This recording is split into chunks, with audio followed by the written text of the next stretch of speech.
What's up, everybody? Welcome back to the Game Show. My name's AJ Gels. How y'all doing? It is time once more for the weekly show. If you're new to this program, basically what we do, we sit here.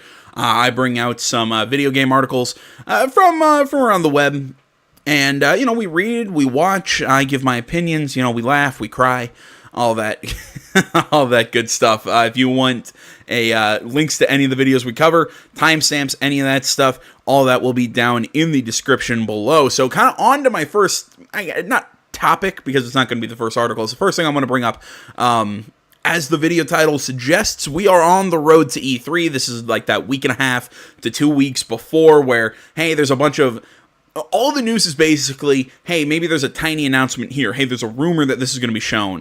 We know that Dying Light 2 is going to be shown at Square Enix's conference. We know that Ubisoft has got, or apparently there's been some leak at Ubisoft that, hey, there's like this little, roller derby game that they're working on. So we're kind of getting like looks at some of the stuff that's coming out. But this show, I want to cover two of the big ones, and that is Death Stranding and the new Call of Duty Modern Warfare game.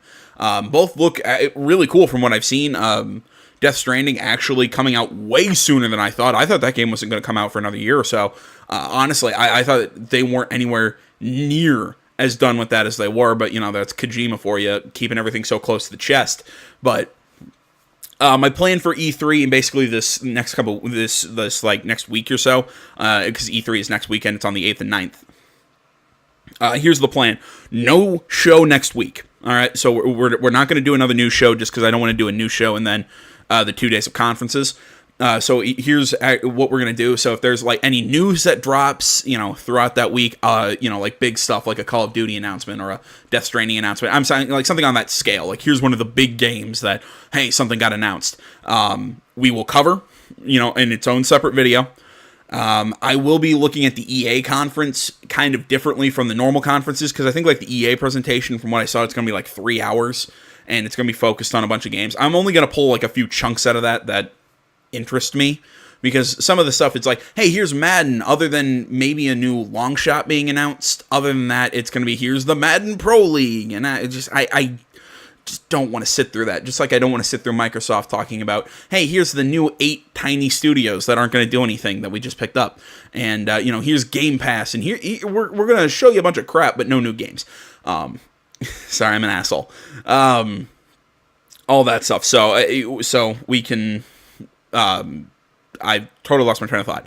So the EA conference is going to be done kind of on its own separate video, and like I said, any big news will be covered in its own video for next week, so no show Saturday. On Sunday, we have the Microsoft conference and then the Bethesda conference. As far as Microsoft goes, the stuff I'm excited for, Gears of War 5, I believe, CD Projekt Red's probably going to be there with Cyberpunk 2077. That's going to be probably shown at the Microsoft conference.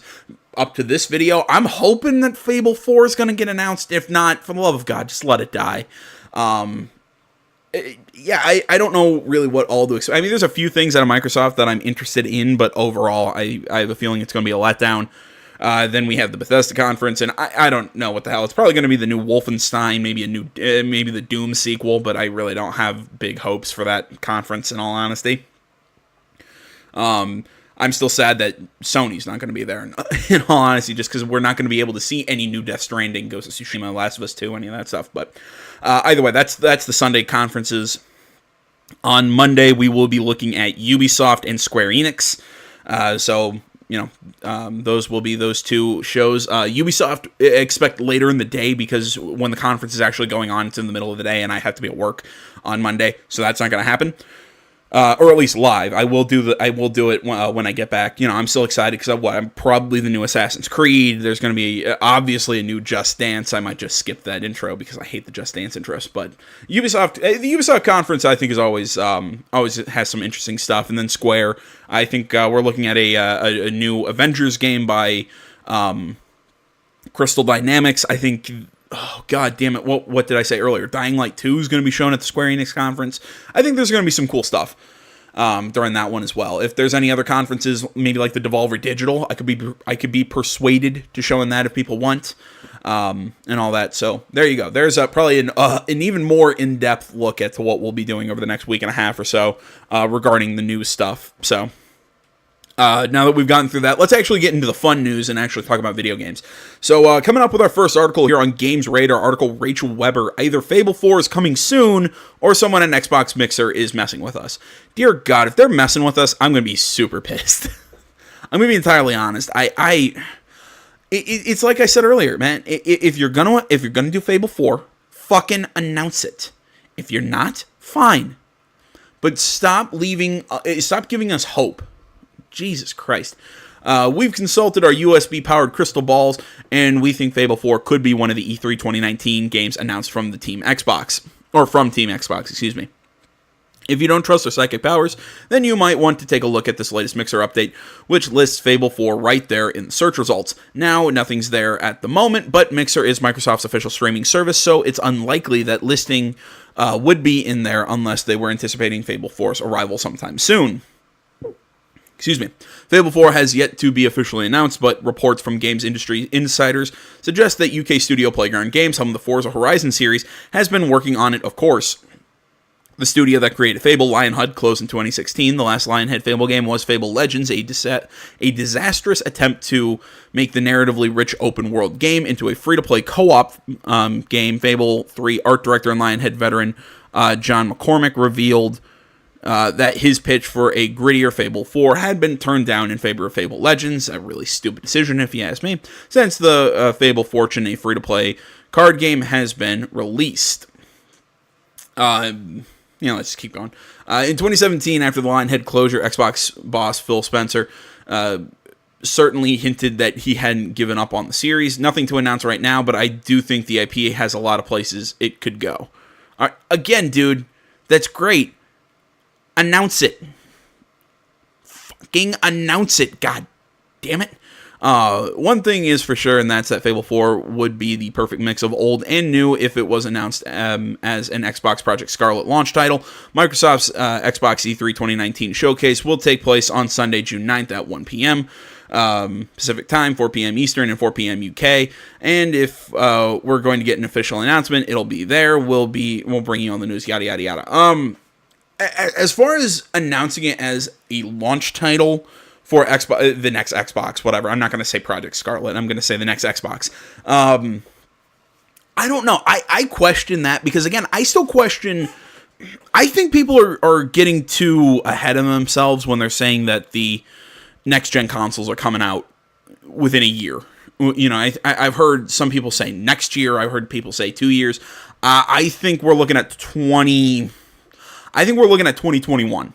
Honestly, I really do. I think we still got another couple years on these consoles and on this hardware. I don't think we're going to see the next generation this early. So I don't. So if it is, let's say it is a next generation launch title, then I don't think we'll see it at this E3. I don't think they're going to come out and show us something like Fable 4 now and then wait 2-3 years to launch it. And again, this is if I am correct and it is 2021. Who knows? I mean, hell, I was way off on Death Stranding. So the release date of next-gen hardware is always possible. My predictions, I think that there's reasons to understand my predictions, but at the same time, I have terrible luck, so they usually don't pan out.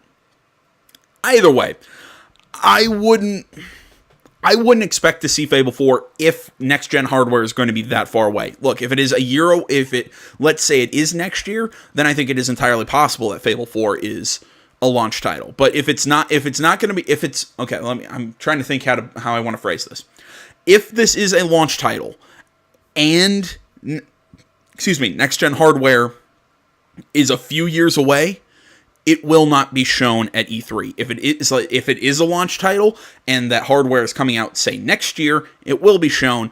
Or third scenario, it's not a launch title, it's still a current gen project. It will be shown as long as it's coming out within a year and a half. I don't get why companies would show games like, hey, we're working on this, and then not release it for 2-3 years. We've seen it happen, and it always ends up in a letdown. Hell, Days Gone is something similar to that. I wouldn't even say, though, that Days Gone is a letdown. I'd just say that Days Gone was kind of... I'm not going to say it's not what we were promised. I feel that, I don't know. Maybe I was expecting a little something better. I'm still really liking the game, but either way, that's it's another discussion for another day. So either way, I don't know. Tell me what you guys think about Fable 4. You know, is it coming up? Is it going to be next gen? Is it going to be this gen? What do you guys think? So moving on to Larian, maybe teasing Baldur's Gate 3, not Divinity Original Sin 3. Honestly, looking at this, I don't know a lot about Baldur's Gate. In all honesty, I never really played it. Article Andy Chalk, PC gamer, by the way. I'm hoping for Divinity Original Sin 3, mostly because I love Divinity Original Sin 1 and 2. So I'm hoping for Divinity. E3 is coming, as you may have heard, and speaking of number 3, Divinity developer Larian Studios appears to have something cooking on its website as seen above.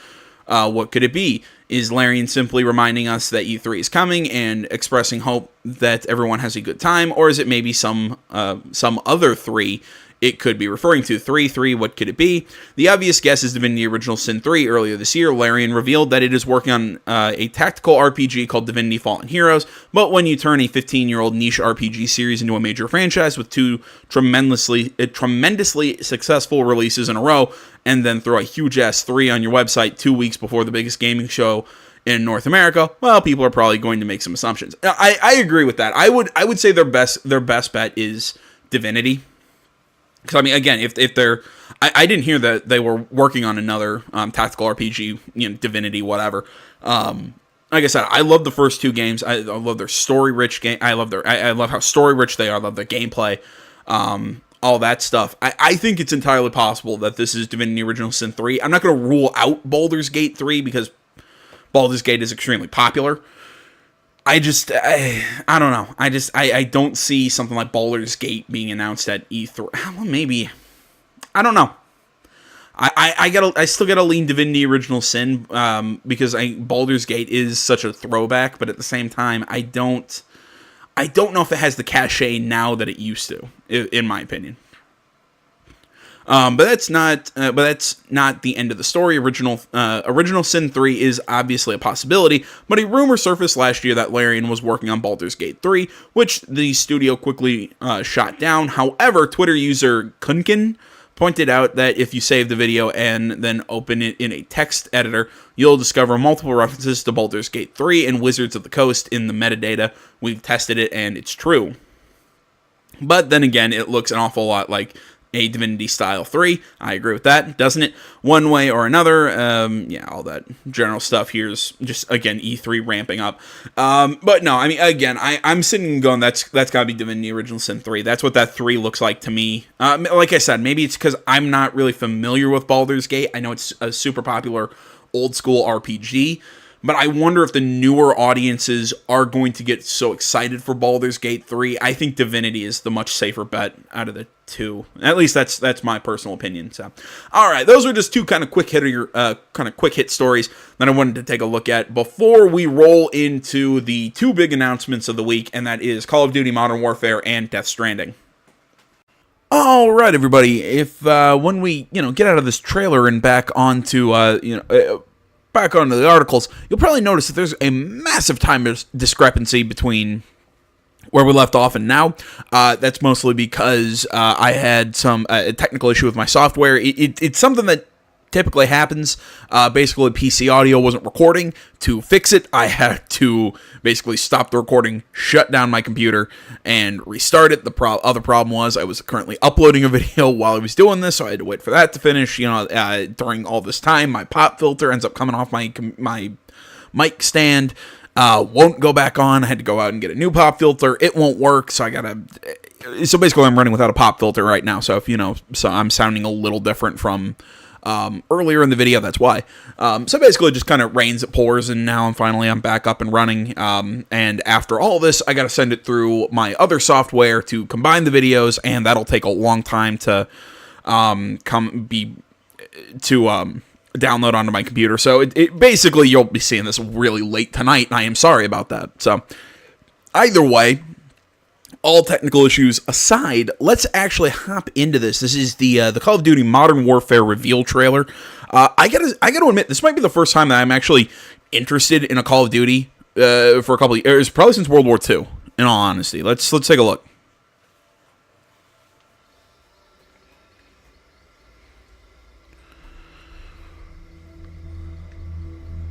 The rules rules have changed. There's a fine line between right and wrong. And somewhere in the shadows, they send us in to find it. Part of me feels like this is like a Call of Duty Ghosts callback, but I know it's not. You have execute authority. Bravo 6, going dark. Start clear! Victor 6-4, green light now.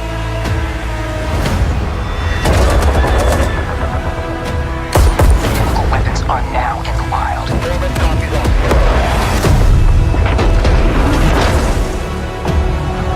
You guys, hostiles assaulted civilians! Get to safety, go!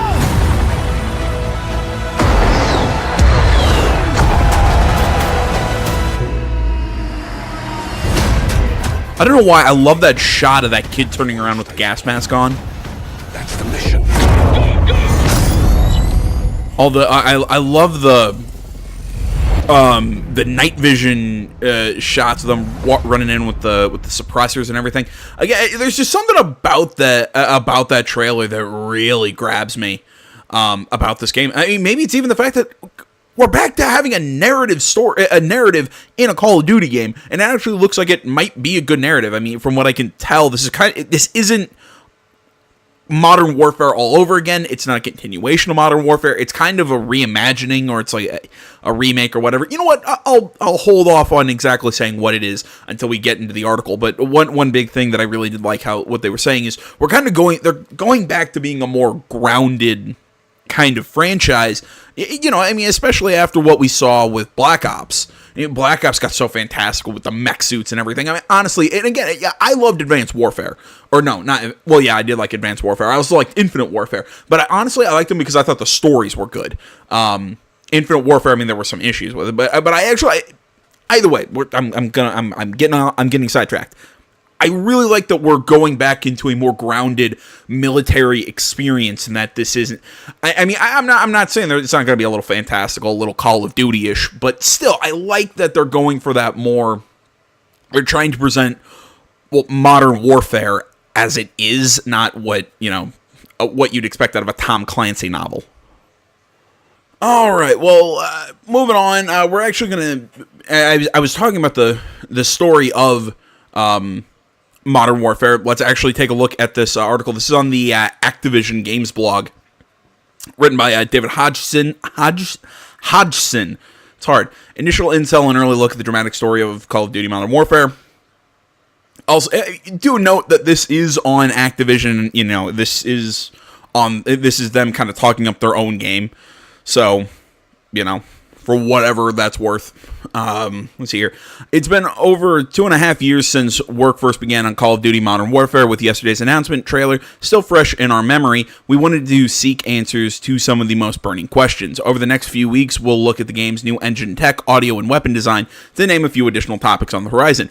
We begin today with a sit-down with Infinity Ward's narrative director, Taylor Kurosaki, and single-player design director, Jacob Minkoff, for a talk about Modern Warfare's comprehensive narrative goals. No sequels, this is not Modern Warfare 4. And I quote, right off the bat, this is not Modern Warfare 4, this is not a sequel to those games, end quote, states Taylor Kurosaki, narrative director at Infinity Ward. But why not? And I quote, well, we're setting out to make a realistic and gritty and reliable, the buzzwords are abound, and relatable game, and if you think back to the end of Call of Duty Modern Warfare 3, let's remember what happened. Russian forces had invaded the United States, nukes had gone off, and basically that story arc had been told, end quote. So a reset was decided, quote, we had to put the storyline to bed, and we had to reimagine what Modern Warfare could be, end quote. That didn't mean throwing away everything, especially all of the elements and characters that fans enjoyed. Captain Price, as you might have already gathered, is back. Quote, he's a quintessential Captain Price, too. He does things in the game that you'd expect him to, but he's not beholden to the events of the earlier Modern Warfare games, end quote. See, right off the bat, I like this. I like that they're trying to do Modern Warfare again. They're trying to tell this sort of, again, like realistic, gritty, relatable story. Again, to use their buzzwords. I like that. I like that they're even bringing back Captain Pierce, because I liked his character. I think he's one of the few things I liked about the Modern Warfare games.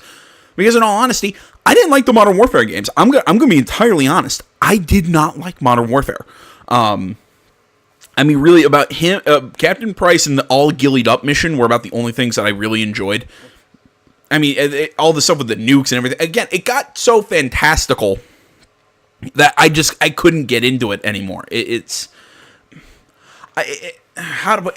kind of felt like something out of a Tom Clancy novel. That's the best way I can describe it. I don't want Tom Clancy novels in my Call of Duty games. I wanted, like a military shooter. Again, it's what I loved about World War II. Well, I guess you could say the World War II games and Call of Duty WW2 were all kind of like Band of Brothers-esque. But even then, I enjoyed that. That's actually what I wanted out of them. I wanted something kind of like Band of Brothers-y.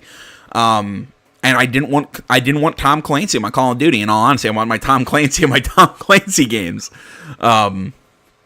But yeah, I really like what they're attempting to do here, or what at least they're saying they're attempting to do here.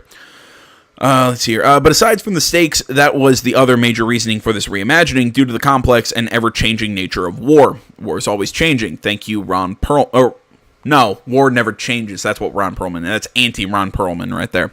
Taylor continues, quote, in many ways, the world that we live in today is more complex than the world of a decade ago. The battlefield where operations take place is less defined than it's ever been. Wars aren't just over there. The battlefields are everywhere. The enemy doesn't wear a uniform most of the time, and because of that, the risk of civilian collateral damage is a significant part of the equation. End quote. Basically, the wars of today... What is it?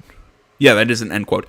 Basically, the wars of today that place within increasing ambiguity within an increasingly complex world. That's a lot of large syllable words. This is the backdrop that Modern Warfare's characters are navigating through. Okay, so, I mean, obviously there's a lot of stuff in the Middle East. My guess is... I don't know, man. Maybe there are going to be moments that, like, civilians will pop up and you're not sure if they're friendly or foes, or whether their civilians are actually enemies. Maybe there's going to be some sort of like, I don't want to say there's going to be like a morality system in this, but there's going to be chances that, you can maybe accidentally take out civilians. Who knows? I mean, in all honesty, and I will, even though I didn't play Modern Warfare 2, one of the missions that I do remember the most, just from people talking about it, and one of the ones that I've seen the most, and honestly, I got to give the developers some massive credit for even having the guts to do a scene with it. It wasn't it I believe it was called No Russians, but it was that one where you go through the airport with the LMG and just mow people, civilians down. I mean, yes, a terrible thing to do, but at the same time, just having the guts to do something like that, show like this terrible things of war and trying to get in deeper with this organization. It was such a ballsy move. I got to give them credit, and honestly, I'd like to see them maybe keep something like that, where maybe you can take out civilians. It doesn't lead to an end game state where it's actually, I don't know. It kind of is like, well, that's war for you, and it kind of makes you go, oh, well, that's not a good thing. It kind of makes you feel bad on the inside. I don't know, man. Maybe I'm giving too much credit to a Call of Duty game, but I'm kind of hoping that there's something like that. Quote, as storytellers, we are surrounded by contemporary war movies that talk about these kinds of issues, Taylor explains. These are morally complex stories where there is no black and white or pure evil or pure good. It's the gray in the middle of all of that, and finding your line is a hard thing to determine sometimes. End quote. The narrative team also wants to weave the story from a different type of perspective. Quote, frankly, Taylor states, this ambiguity is even more complicated if you're someone that fights locally. If you're fighting for your homeland somewhere in the Middle East and fighting for what you believe is good, finding that line can be the difference between being labeled a freedom fighter or a terrorist, end quote. This is a morally gray and complex world where perspectives matter. Some Russians, no clear-cut enemies. Different perspectives have always been the hallmark of Modern Warfare, but creating a narrative with this aspect as a cornerstone has become even more important to this game, as Taylor shares. Quote, in this new Modern Warfare, you confront Russians, but you also have Russian allies. You have Western comrades as well as Western antagonists, and we have Middle Eastern terrorist forces that we hunt down, but we also fight alongside Middle Eastern freedom fighters, end quote. The results are shaping up to be riveting and enthralling, quote, not only from a storytelling perspective, where we can delve into the types of characters we haven't seen before, but also from a gameplay perspective, end quote. See, that's what, right there, that line's making me think here that maybe this is going to be something entirely different. Maybe there will be something like I'm not going to say like a full-on morality system like a BioWare, like a Dragon Age game. No, I'm not saying that, but maybe there will be something that maybe the story will change depending on if you accidentally gun down a civilian or not. Maybe something will, I don't know, maybe it'll change dialogue choices. Maybe I don't know what to expect out of this. I feel like they're trying to shake up what we know as Call of Duty, and I like that. I like that they're trying to say that we're not just doing the same old, here's another Call of Duty game. No, I like that. I think they're trying to give us something a little different, which again, I think that's what Infinity War tried to do. In all honesty, I liked Infinity War. I'm going to be entirely honest. I loved that game. Where the hell was I? Jacob Minkoff, single-player design director at Infinity Ward, gives an overview of Modern Warfare's theater of war. Quote, when you're playing alongside Tier 1 operatives, you get all the best tech toys, right? You have NVGs, night vision goggles. You have the best weapons. You have airstrikes, the whole military-industrial complex behind you. But when you fight alongside rebels, you're the underdog. You're going up against enemies that have superior technology to you. You have to use improvised munitions and weaponry like IEDs, improvised explosive device, and Molotovs, as well as your superior numbers, guerrilla tactics, and knowledge of the environment to get the drop on a more powerful enemy, end quote. See,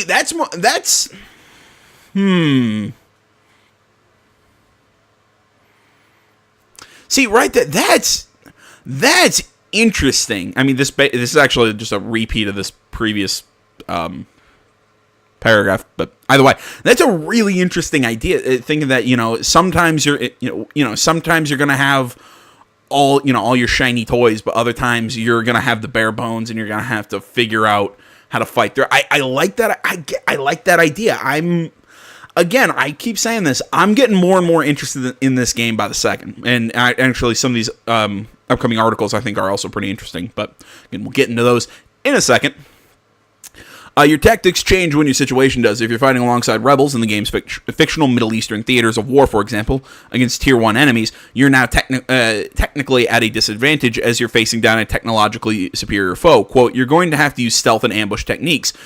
Jacob says, your superior numbers and knowledge of the land is used to overpower the enemy, overpower a technologically advantageous enemy, end quote. Conversely, when you're, again, I get it. Infinity Ward, this isn't just a hero story. Infinity Ward are striving to develop the most authentic and realistic game they've ever made. Jacob explains some of the reasons why. Quote, all we want to do as storytellers is to make the player feel something, to have a strong emotional reaction. I remember playing the first Modern Warfare, and I remember the Death from Above mission with the aerial view. I'm looking down and firing at these enemies on the ground, and there are absolutely no consequences for me. They can't hurt me and can't fire back, and in that moment, I felt profoundly uncomfortable, and that stuck with me, end quote. Really? I don't even remember that mission. Again, I'm going to be entirely honest. The only mission I remember from the first Modern Warfare... No, I remember two missions. I remember getting nuked, and I remember... I can't remember the actual name of that mission, but I remember, sitting there and watching the nuke go off. That was really cool.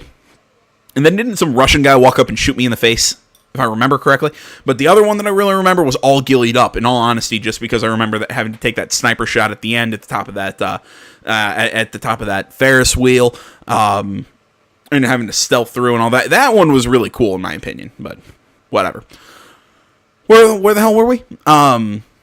A lesson was learned about asymmetric warfare, which really hit home. Quote, I understand why we fight wars this way, and I understand it's in our best interest, but it still felt uncomfortable. I thought about those emotions. That sort of social commentary has always been in the DNA of the Modern Warfare franchise, unquote. Jacob continues, quote, now Infinity Ward has a bunch of people developing the game from the original Modern Warfare, and one of the aspects of the game they were most proud of were the sequences like the coup from Call of Duty 4 Modern Warfare. I believe that was the first Modern Warfare game.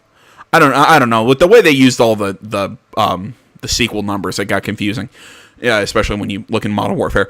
You take control of President Yasir al-Fulani. I hope that's somewhere near correct. Who is driven through a captured city and faces execution without the prospect of escape. Another moment from the same game was Aftermath, or as Jacob vividly remembers it, when you fall out of a helicopter into a nuclear wasteland and die. Yeah, that's the one I was talking about. These experiences say something that war is messy, war is unpleasant. It isn't just a hero story. There are losses. There's a moral complexity. What we want to continue that with Modern Warfare, end quote. See, I think you can actually tell both. I think you can tell the hero story and also have the moral complexity. Actually, I think I'm starting the game tomorrow. Spec Ops: The Line has a lot of moments like that where you're making calls on the fly that are really morally questionable, and then when you have to, there's one really early on in the game where you drop white phosphorus on these enemies, and then you actually like walk through the aftermath of the white phosphorus bomb. And, you're seeing people just sitting there going, dying and burning. There's, like, civilians, too. It's a really harrowing scene. The entire thing is based off of, The Heart of Darkness, I believe. So it is kind of supposed to be all sort of morally gray and messed up. But what was I talking about? Right. Either way, I think you can tell a hero story. I think you can tell a story focused on one character and still have these moments in the game. I don't think that I think that was one thing actually I didn't like about the original Modern Warfare, was that it kind of skipped around with characters a little too much for me. I don't know, maybe that's just me, but relatable, relevant, and ripped from the headlines. The development team didn't just rely on gut reactions to plot out the Modern Warfare, as Jacob explains. Quote, we sent researchers all around the world, and what players unanimously told us was we want emotional connections, we want morally gray and complex stories. We don't believe in black and white heroes and villains. We want to see the world we recognize today represented in the game. We want provocative gameplay that feels relatable and relevant. For me as a developer, I always want to push the boundaries of the media to show people things in video games that they've never seen before, and that's why it's a dream come true to be able to work on Modern Warfare, end quote. One cohesive experience. Will the campaign also feature a wide variety of missions that require different styles of play? Of course, this is a Call of Duty game after all, but there are numerous new experiences too. Dave Stoll, co-head of studio at Infinity Ward, explains the overarching goals for the game. Quote, we've spent 2.5 years on this so far, and it's a new Modern Warfare for us. It is totally different holistically, and is a different Call of Duty for us. The goal isn't to be overly provocative. We're aiming for an immersive, suspenseful experience over wanton and unsubtle action. This is an authentic and gritty rather than a superhero character world, end quote. Dave continues, quote, more so than ever, we are trying to make a game that is one continuous experience. This isn't just 3 separate games, but one cohesive experience that has been the plan in the development from the very beginning, end quote. Quote, Jesus Christ, stringing them together, aren't we? When putting the team together over time, we found some of the most incredible talent in the video game industry, and some people from the team who were instrumental in creating the original blah, blah, blah. There are a lot of folks with passion for the franchise and wanted to come back, as well as some amazing storytellers who came in from Naughty Dog. Oh, that's actually a big plus for you. And other studios who are making a huge impact from a narrative perspective, end quote. In short, Dave smiles and proudly states, quote, this is an insane passion at Infinity Ward for this franchise, end quote. And again, there's additional intel drops or whatever that they're going to be doing about this game. But no, this makes me actually excited for a Call of Duty story for the first time in a while. In the first time that I'm excited for a game that's not like, hey, here's a World War II game again. It's actually really kind of grabbing me and making me think this could be really cool, depending on how they pull it off. So I'm definitely interested in seeing what they're going to be doing here. October 25th is the release date, by the way. All right, let's move on. We got an article here on GameSpot. Don't know why I'm like halfway through the article. Let's pause that. Hopefully make sure things are still muted. Article by Phil Hornshaw. Words are hard. Call of Duty Modern Warfare gets crossplay, loses season pass. As I said on GameSpot, Call of Duty Modern Warfare 2019's entry into the long-running franchise is making some significant changes to the Call of Duty formula by reimagining By reimagining Infinity Ward's 2007 classic, the game will feature, quote, continuity, I cannot say that word, and consistency, end quote, across all its game modes, meaning character progression will carry over between them, and guns will feel the same in multiplayer as in single player. Beyond that, there are changes coming that should be good news for all fans who pick up the game when it releases on October 25th. Specifically, those who don't want to pay for new maps, but do want to play with those on different platforms. Infinity Ward and Activision shared the welcome news in a press release that dropped alongside its first Modern Warfare trailer, which you can see below. Crossplay will be available across PC, PS4, and Xbox One, letting players on the platform jump in, match up. Okay, yeah, we get what crossplay is. The other surprising bit of news is that Modern Warfare will not have the traditional season pass, which in the past players were required to buy in order to receive new maps and over the course of a year after a Call of Duty game's release. Instead, post-release maps and events for Modern Warfare will be free to all players, mimicking a shift we've seen many competing games make.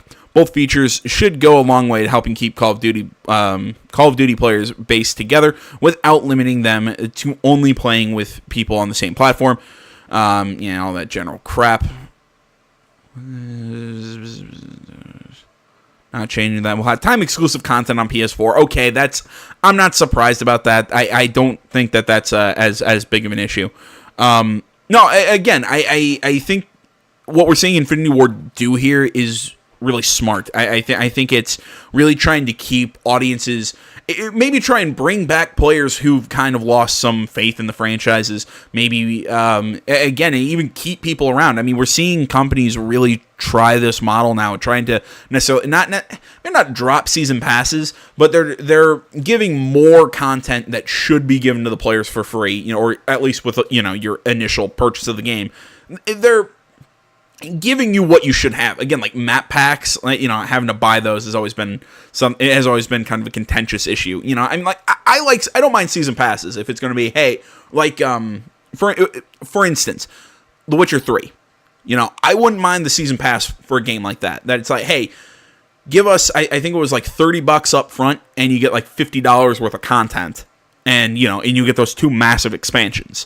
Okay, expansions are one thing, extra maps and clothes and just dumb shit like that, not really worth it, if you ask me. So that's something that I have to sit here and say. I really like how Infinity Ward is trying to break away from that philosophy. Hell, I think a lot of developers are trying to break away from that philosophy. EA, take the fucking hint. But again, it's nice to see that this industry is, I think, starting to move. I don't want to say that they've gotten away from the players, but I think they're trying to move back, and they're really learning. Okay, we've gone a little too far, and people are getting pissed. So I think they're really kind of coming back and being for the gamers. I'm not saying that it's all about them and not about the profits, but still, I think we're starting to meet somewhere in the middle, and it makes me happy for the industry. All right, moving on. We got one more Call of Duty article. Give me a second. Sorry, had to take a drink of something. It's hot in here. Moving on to an article on Game Informer. Call of Duty Modern Warfare doesn't have zombies. Article Wesley Yin Poole of, as I said, Eurogamer. Call of Duty Modern Warfare doesn't have the long-running and popular zombies mode, developer Infinity Ward has confirmed. Speaking to PlayStation Lifestyle, campaign gameplay director Jacob Minkoff and Modern Warfare said Modern Warfare was skipping zombies mode because of the realistic tone of the game as opposed to the more stylized tone of the Treyarch's Black Ops series. Quote, because they focus on more of the stylish graphic novel superhero experience, they can have the much more out there different types of gameplay in their games, end quote, Minkoff said. But for us, we're trying to create an authentic, realistic feeling world. We don't have the flexibility to do something like putting zombies in the game. That would compromise the feeling of playing in a world that feels realistic and authentic and relative to today's conflicts and things we face, end quote. Call of Duty Modern Warfare's reboot of the source of the series. Okay, yeah, again, you can go back. Again, it's just kind of covering some of the stuff that we've already kind of covered, so you can follow the link in the description to read the rest of it. But again, I don't have much to say about that. I just find it interesting that they're dropping zombies mode, but I wanted to kind of throw that in there to let people know that when I say that I think they're really trying to do something new, I definitely think they're trying to do something new here. So, all right, on to our final thing for this video, Death Stranding. We have a release date that's been confirmed, and we have stuff with the special editions and everything. We got like an 8-minute trailer that we will be watching. It is embedded here. And you know what? Hell, we'll even go over the deluxe editions and all this crap. That's disturbing when we go over everything. So where are we starting? Let's start at the top of this. This is on the PlayStation blog. David Bull, Global Brand Manager. It fills me with joy to announce that Death Stranding, the latest project from legendary game creator Hideo Kojima, will be available 8th November 2019 on PlayStation 4. In Death Stranding, play as Sam Bridges, and traverse a ravaged nation to reconnect a fractured society and save mankind from the brink of extinction. A special message from Hideo Kojima. Quote, people have created walls and become accustomed to living in isolation. Death Stranding is a completely new type of action game where the goal of the player is to reconnect isolated cities and a fragmented society. It is created so that all the elements, including the story and gameplay, are bound together by the theme of the strand or connection. As Sam Porter Bridges, you will attempt to bridge the divides in societies and in doing create new bonds or strands with other players around the globe. Through your experience playing the game, I hope you'll come to understand the true importance of forging connections with others. Now, please enjoy the latest Death Stranding trailer. End quote. It's like 8 minutes long, so actually I want to read the rest of this. We're also revealing the pre-orders for okay, actually, so I can't remember where I read it. But it's got an interesting kind of like multiplayer idea where it's by playing, you're playing the game. It's not like a drop it, like it's not like I'm running around the world and I'll see other people, but like I can play something and drop hints or drop items or something to other players out there. It's really odd kind of way. It kind of reminds me of the Thieves Guild from Persona 5. They did something kind of like that. It kind of reminds me of that. Dark Souls has always had that kind of like weird like message system. Like other players will like drop messages or something to people out in the game. It's a really interesting idea. I mean, just the story itself. This idea that you're a basically a messenger. You know, you're traveling between these cities carrying shit. You know, there are enemies. There is combat in this game. I do not know how to describe this game. And again, other than saying it's a Hideo Kojima action game, what else can we expect? So let's hop in. This is going to be like an 8-9 minute trailer. Let's enjoy. Oh, great! We get to see the baby. Give us the thumbs up. That's really creepy to me. Baby, don't worry. It's okay. I'll always be with you. Isn't that Mads Mikkelsen? See the sunset, the day is ending. Let that yawn out. There's no pretending.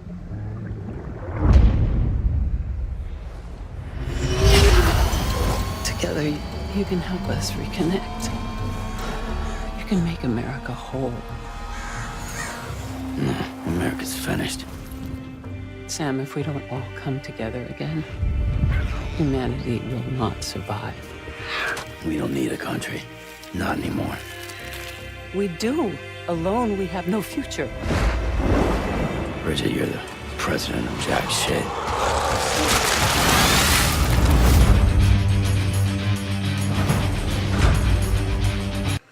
All right, 1. God damn, I love Norman Reedus. 2, what is that black goo that is killing the birds? This is, I mean, I get it. This is a segmented, United States. I mean, that's clear. Him standing there in the Oval Office. I'm gonna guess that was the president. She obviously has cancer. That photo of him sitting next to the president and what I assume is his pregnant wife in the Oval Office. So I'm guessing he's some sort of former soldier. I don't know what to expect here, man. Jesus Christ, that's cool. And once again, Norman Reedus. Holy shit, I love him.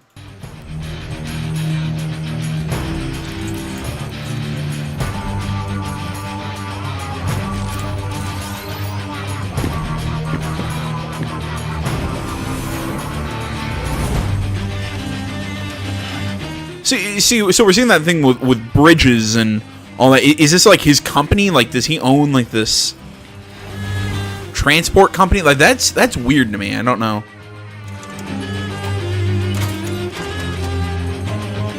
Okay. So we do have like an inventory. So interesting.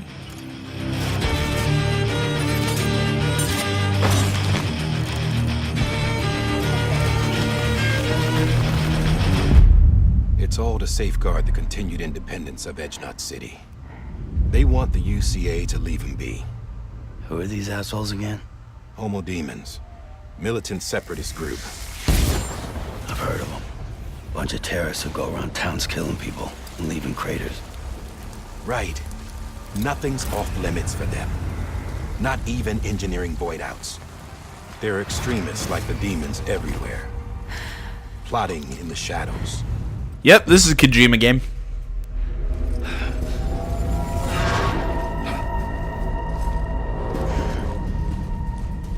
What is this? Okay, so stealth, and okay, these guys are, I'm gonna guess, obviously coming for Norman Reedus. No, I refuse to call him Sam. He's always gonna be Norman Reedus to me.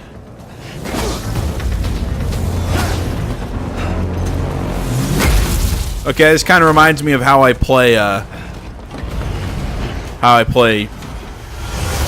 Metal Gear Solid.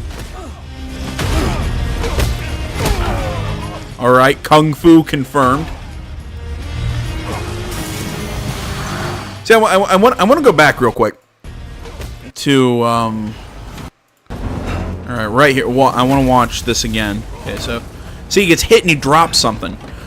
So I'm going to assume, seeing that that he's some sort of courier. Again, I'm trying to read everything that I can into this. I have no fucking clue what this game's going to be, and I'm really interested in figuring out what the hell is going to happen here. But so I'm assuming, you know, you get hit, you're going to lose some of your cargo. See, but I'm not sure. Like, I'm kind of hoping that, you know, like, there is like a true economy in this game. Like, we get to like take these like extra missions and side stuff. Again, I don't know what to expect out of this, but I'm really hoping I can run like this like cool transportation company. Like, I'm getting this vision in my mind, and I'm like, oh my god, I don't even need a story. For some reason I would love that in and of itself. The Superman punch.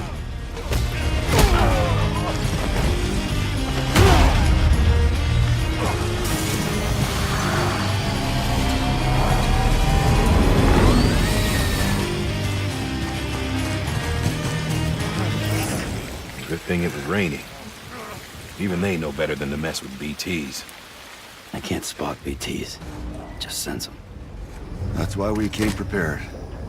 A bridge baby, huh? Makes me feel like shit every time. Well, you are plugging into the other side. Freaks me out, too. See, I want to know what's up with the babies.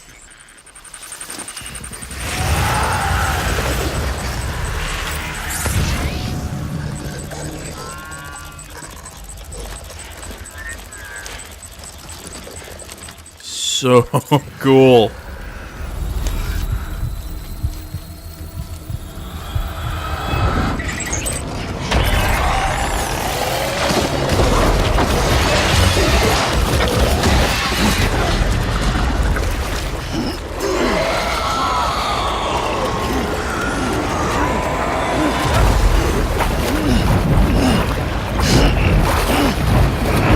What the hell is this?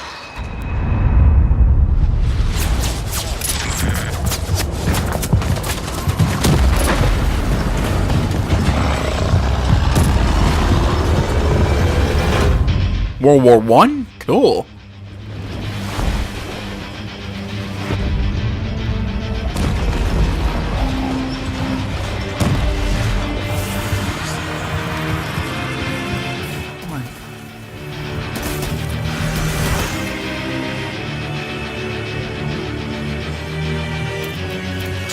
Oh, that's not disturbing.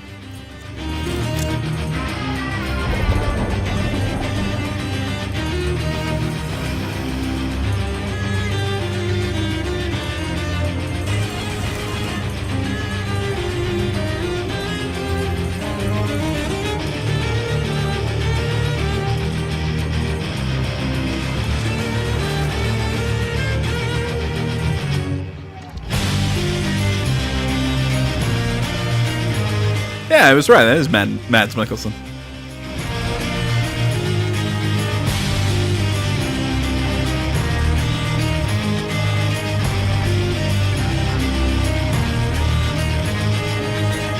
Even Troy Baker's in this game. Why am I not surprised?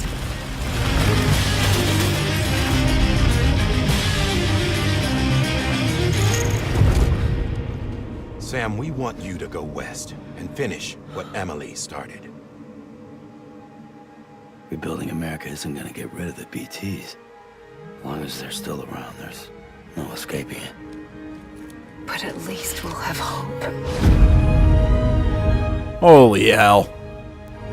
Alright, I'm in. I'm way more excited than I've ever been for this. Holy shit, that was a cool trailer. I've come to understand the truth of the Death Stranding. You want to explain it to me? It's hard to form connections when you can't shake hands. Fortunately, I've got a good connection to the other side.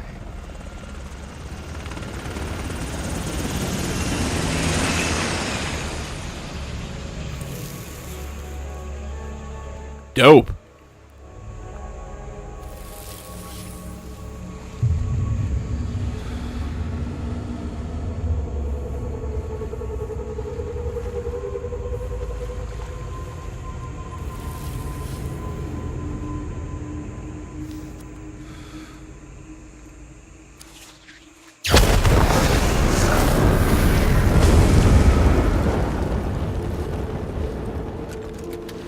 Covering the world in cable didn't bring an end to war and suffering. Don't act surprised when it all comes apart if you try to do it again. Humans aren't made for living alone. They're supposed to come together, to help one another. And if we as a people can't do that, if we can't reconnect, that's what we need right now. Not to stand apart, but to come together. I'll show you the real thing soon. I promise.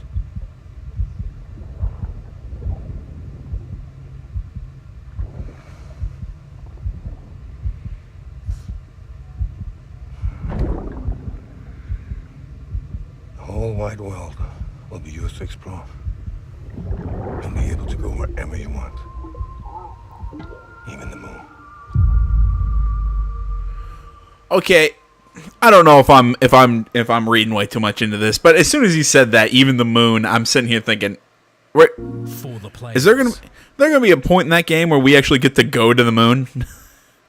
Holy crap! No, I don't even know what to expect here. I mean, I'm super excited to see what we're gonna see here in this game. November 8th. It said, yeah, I definitely expect this game to be played on the channel. They freaking won.